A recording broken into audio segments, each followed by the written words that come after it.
something that said, take a look at what happened. Donald Trumpa sui-qəsd cəhdində Ukrayna izi müəyyən edilib, lakin dəqiq adlar verilməyib. Ukrayna prezidenti Volodimir Zelenskinin cinayət əməliyyatında iştirakının mümkünlüyü də inkar edilmir. Bu fikri Birləşmiş Ştatlar ordusunun təqaüdçü polkovniki Daniel Davis bildirib. O iddia eləyib ki, Trumpın sui-qəsdi üçün yüksək səviyyəli şəxslər cəlb oluna bilərdi. Onun fikrincə, Zelenski Trumpın seçilməsində müsbət yanaşmayıb. Onun əsas rəqibi Kamala Harrislə daha sıx münasibətdə olub. Bu ittihamları bir qədər də gücləndirib. Detal isə sui-qəsdin reallaşdırılmasında təqsirli bilinən Ryan Rautun Ukrayna ilə əlaqə saxlayaraq reaktiv yayılım ateşi sistemi və ya Stinger zenit raket kompleksi almağa çalışmasıdır. Birləşmiş Ştatların federal hakimiyyət orqanları sui-qəsdin aylar öncədən hazırlandığını bildirir.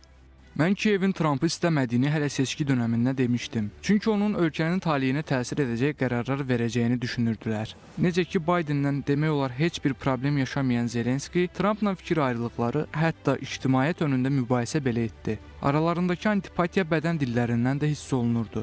Bu baxımdan onun sui-qəsdə iştirakı mümkündür. Əgər bəlli olsa ki, Zelenski həqiqətən sui-qəsd cəhdində günahkardır, o zaman Vaşinqton hərəkətə keçəcək.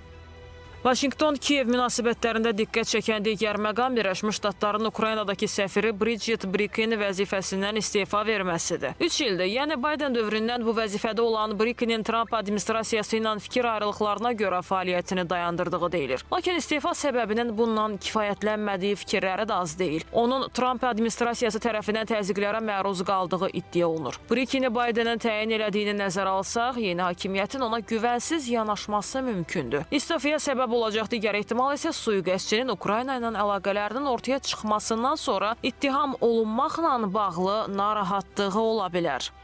Bu heç kimə sir deyil ki, Trump administrasiyası ona güvənmirdi. Çünki Bidenin dövründən fəaliyyətdədir və Trumpa ona nə qədər sadiq qalacağına əmin deyildi.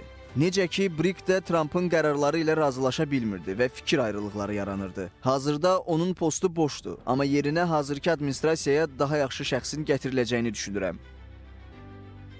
Qeyd eləyək ki, sui-qəsddə Ukrayna rəsmilərinin iştirakı ilə bağlı iddialar bir müddətdə davam eləyir. Rusiya Təhlükəsizlik Şurasının sədr müavini Dmitri Medvedev də daha öncə bununla bağlı açıqlamalar eləyib. O, Trumpı Ukraynanı buna görə cəzalandırmağa çağırıb. Ağ Ev liderinin sözü gedən iddialara inanıb-inanmayacağı və bunun Kiyevə yanaşmasına necə təsir göstərəcəyi isə maraqla gözlənilir.